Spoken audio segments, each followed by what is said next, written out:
Hi, everybody, and welcome into the show. Well, the Clemson team scheduled to play a road game and a home game during the past week.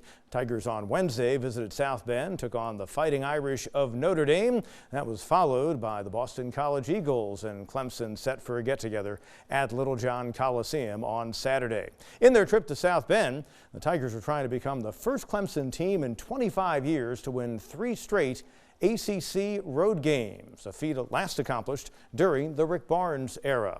Let's check out the action of the Tigers and the Fighting Irish. Here's head coach Brad Brownell with Don Munson. Well, thanks, Pete. All right, Coach, so 2 games to talk about this week, a road game at Notre Dame, a home affair against Boston College, kind of your typical ACC week.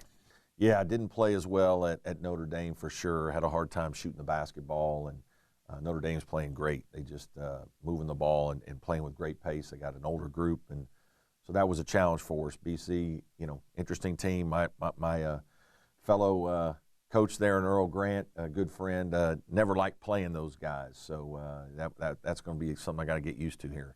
Yeah, it is going to have to be something that all of us kind of get used to. And as we have found out here in this league, you better be ready to go each and every night. Yeah, it's a challenge. You know, we've obviously had our fair share of road games now, and you know, won a couple, so that's been good for us.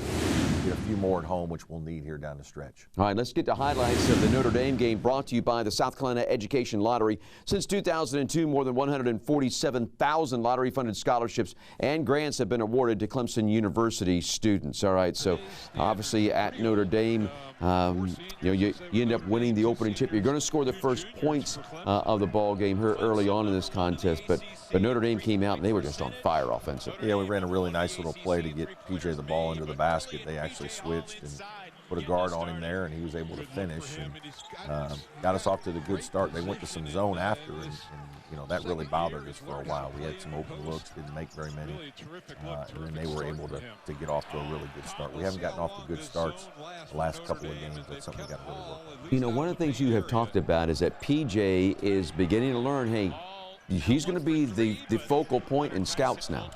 Yeah, that's not easy for him.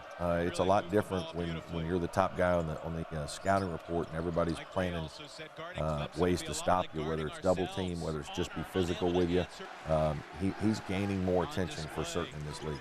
Hunter Tyson I thought he just gutted one out for you as well. Yeah, super proud of Hunter. Most people didn't know that he sprained his ankle in practice on Thursday, and really was doubtful up until just about game time when Brad Crow, our trainer, said that he could play, and he gave us 20 good minutes in the game at Notre Dame. You know, as we're sitting here and watching these highlights, you're going to see some good shots. I mean, you got some good shots, just couldn't knock things down. Yeah, we just weren't as efficient as we needed to be. Here's a nice 3 by Chase Hunter, who's playing much better. It's good to see Chase, you know, a guy who's worked really hard and starting to see the fruits of his labor here the last couple of weeks. He's really playing good basketball for us. Here's an outside 3 by Tyson. We talked about him. He had 12 points in the ball game. We also noticed Ian Shefflin is in the ball game. You're giving the young freshman some playing time.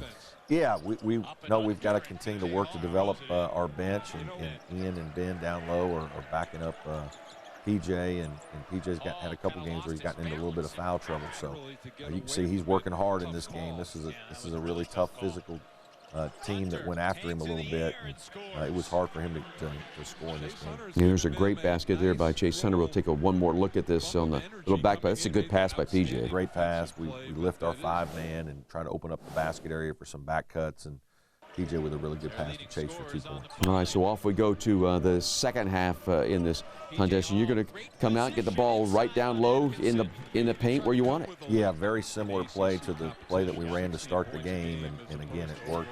PJ getting one right down there close. And inside you go to Hunter Tyson. This is about the end that we're going to see Hunter Tyson. The point spread, I guess, got to the point where, hey, you figured we need to maybe rest that ankle a little bit. Yeah, he had played, you know, a good bit for us, and we weren't playing as well. This is his second basket. We got a couple for him down low, and shortly thereafter we took him out of the game and just tried to rest him for the remainder of the week. Absolutely. So here, Chef, a little back cut and a nice little play there by Hemingway.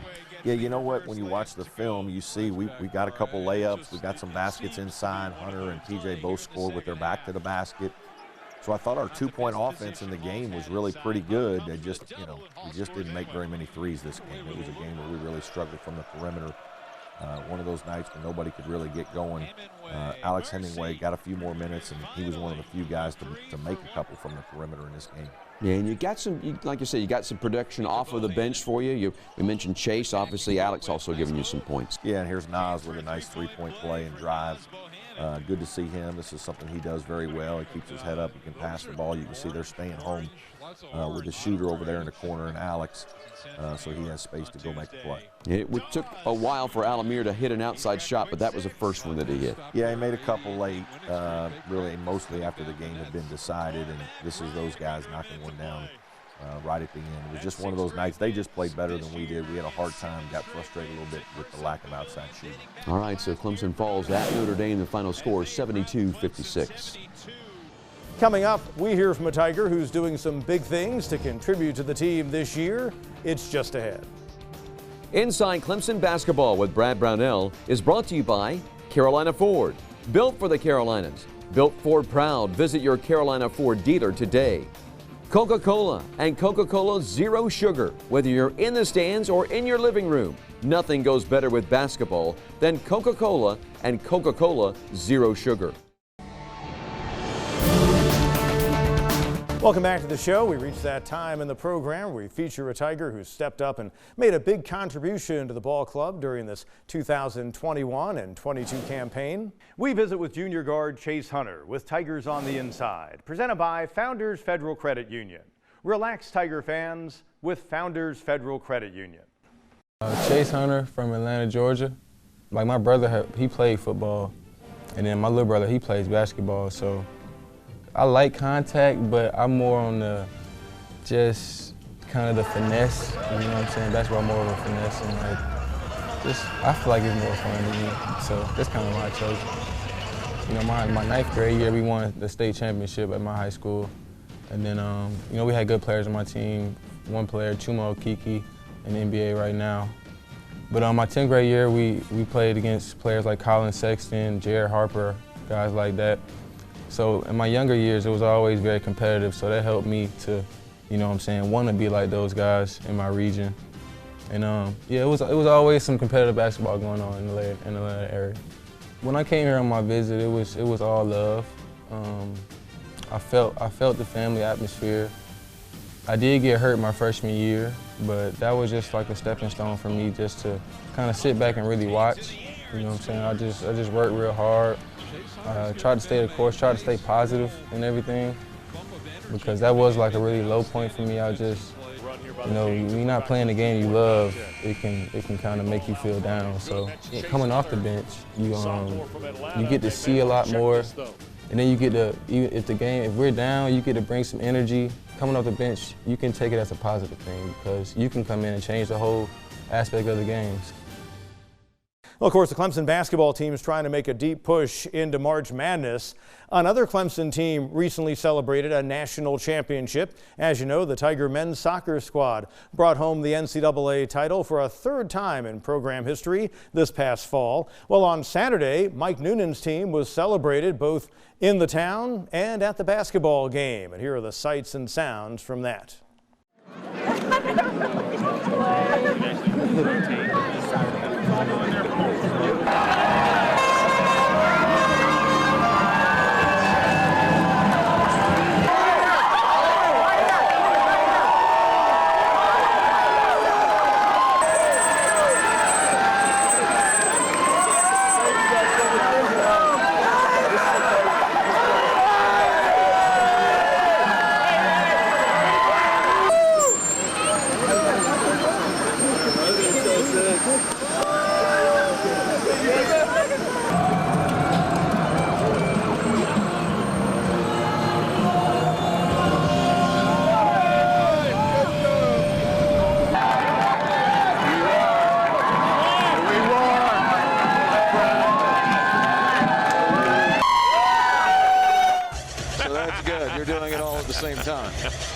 So obvious, tremendous success, and obviously congratulations to the soccer team. Third national title, one of the most successful sports on campus. Anytime you get that hardware right there, I mean, that says something about your program.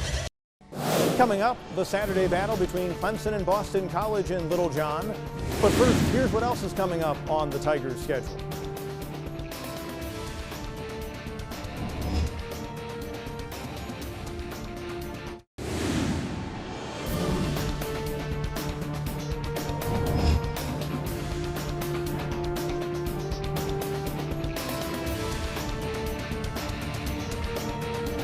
So game number 2 is at home against Boston College. Good to be back home in Littlejohn. Yeah, it'd been a while since we'd been here. It was nice to be back, and certainly honoring Mike Noonan and the soccer team for their national championship. Absolutely. That was a lot of fun at halftime. Let's get to highlights. It's brought to you by the Carolina Ford dealers. Built for the Carolinas. Built Ford proud. Visit your Carolina Ford dealer today.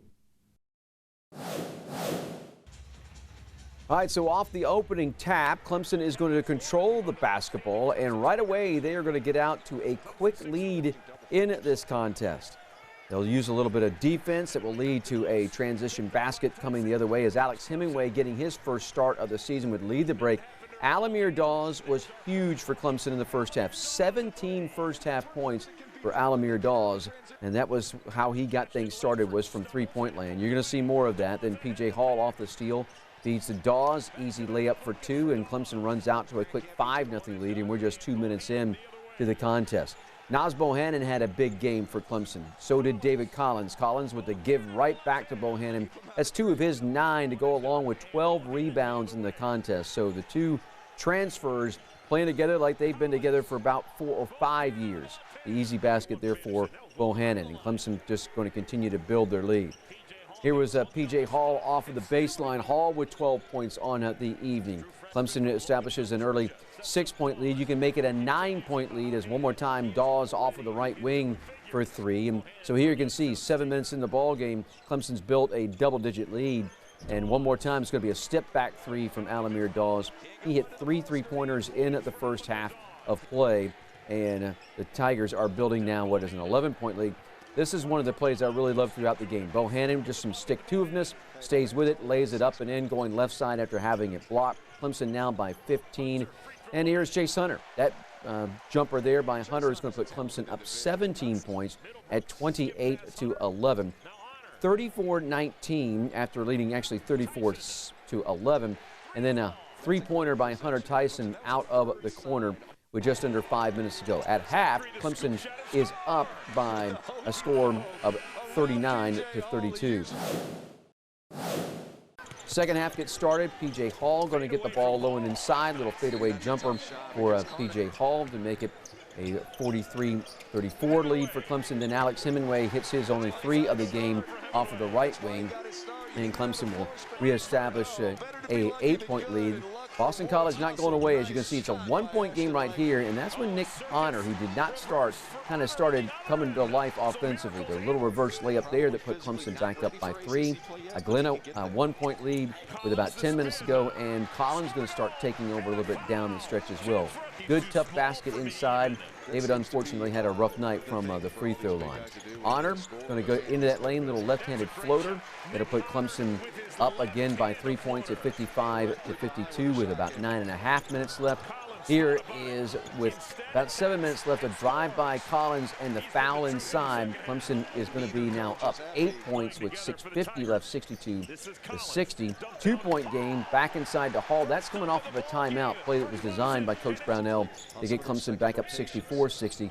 They're going to make it 66-60. Backdoor cut. Hall is able to find Honor for the reverse layup. And so with 4:10 to go, Clemson is up 6. And then unfortunately just have a tough time scoring. This would be the only 2 points for Clemson down the stretch. The little jumper there by Collins. Then the outside 3 by Galloway gives Boston College their first lead of the ball game with 27.5 seconds left. Collins, late in the game, going to try to drive, throw it high up right side, can't get it to go. Rebound by Boston College. We'll see they have it with 2 seconds left. Throw it the length of 4. Collins will come up with it. Cannot get off a shot, though. And Clemson will fall at home to Boston College and Earl Grant by a score of 70-68. All right, time for our chalkboard segment. We're going to feature a little offense against zone. We have not seen a lot of zone so far this year. Yeah, we haven't. We're going to see a bunch next week when we play Syracuse. But this is a little segment from interior passing. Really good interior pass by Hunter to Ian, and then kicking it back out for 3 to Chase. I think we'll show it here in slow motion.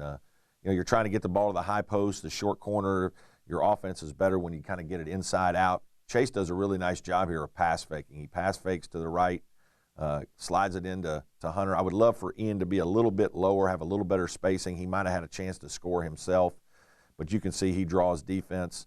Our guys are spaced pretty well on the perimeter. Maybe Nick could be a step or 2 more to his left, But we've opened it up to where now you've collapsed the zone and got a chance to kick out, and Chase right at the top of the key hits a rhythm three, which those are the kind of threes that we needed to take, inside out threes, a little bit more than a couple of the ones that we rushed a little bit when we got behind during the game. So it was good to see Chase knock down the three-pointer there in the contest. You're going to take, here's Hunter one more time. Going to be, and almost, Tyson could have taken that shot had he wanted to, but like you said, there's the play inside and the double team. You don't see a lot of that out of the zone, but they double team that post. Yeah, the Hunter's read is the 5-man inside. The 5-man kind of showed just enough that he felt like he needed to get the ball to Ian, which was a good read. Again, I would have liked our wings to have gotten a little bit lower for spacing, but great pass by Ian out to Chase for the basket. Coming up, we look back on the career of another Tiger legend, a player who was dominant for the Tigers and in the ACC during a golden era for the conference. It's just ahead. Shot an air ball. Rebounded Dawes. Dawes will push it into the forecourt on the right-handed dribble. Attack left side, go all the way to the hole, reverse it off the glass, and good. He's got 15. Welcome back. As you know, Clemson has a great history of big men over the years. One dominated for the Tigers back in the mid-'80s. We remember Tiger Legends, presented by Coca-Cola and Coca-Cola Zero Sugar. Whether you're in the stands or in your living room, nothing goes better with basketball than Coca-Cola and Coca-Cola Zero Sugar. This week, Tim Beret talks about Horace Grant. The thing I always remember about Horace Grant and his brother, his twin brother for that matter, Harvey Grant, was Bill Foster keeping it quiet that he was going to sign the Grant twins. Coach Foster and I had a great relationship, and he always kept me informed on recruiting. I actually went on some recruiting trips with him, but I never went to see the Grants play.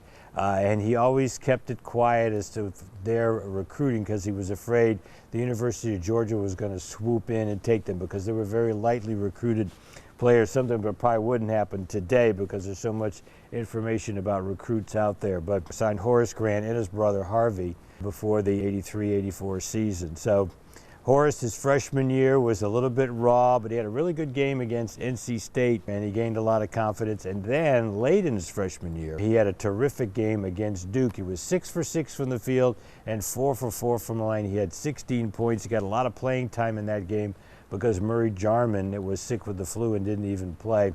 But the Tigers upset Duke, a nationally ranked Duke team, in Cameron Indoor Stadium that night.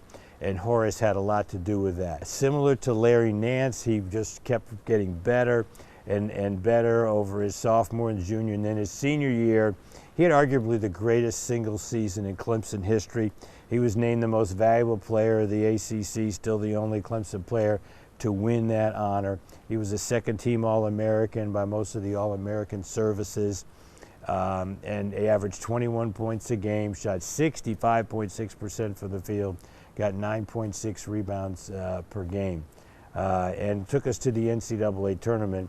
Now, we won 25 games that year. Unfortunately, Grayson Marshall got hurt, our starting point guard, late in that season. It did kind of affect the cohesiveness of the offense, but still a terrific season. The Tigers were 10-4 in the ACC, finished second in the standings to a North Carolina team that was #1 in the nation for most of the season, and that team finished, the Clemson team finished in the top 15 in the nation. But if you were to ask me what player had the greatest single season in Clemson history, it would certainly be Horace Grant. And of course, he was a first-round draft pick by the Chicago Bulls and went on to greatness with Michael Jordan and the Chicago Bulls, and also later won a world championship with the Lakers. So he had just a terrific career at Clemson and in the NBA.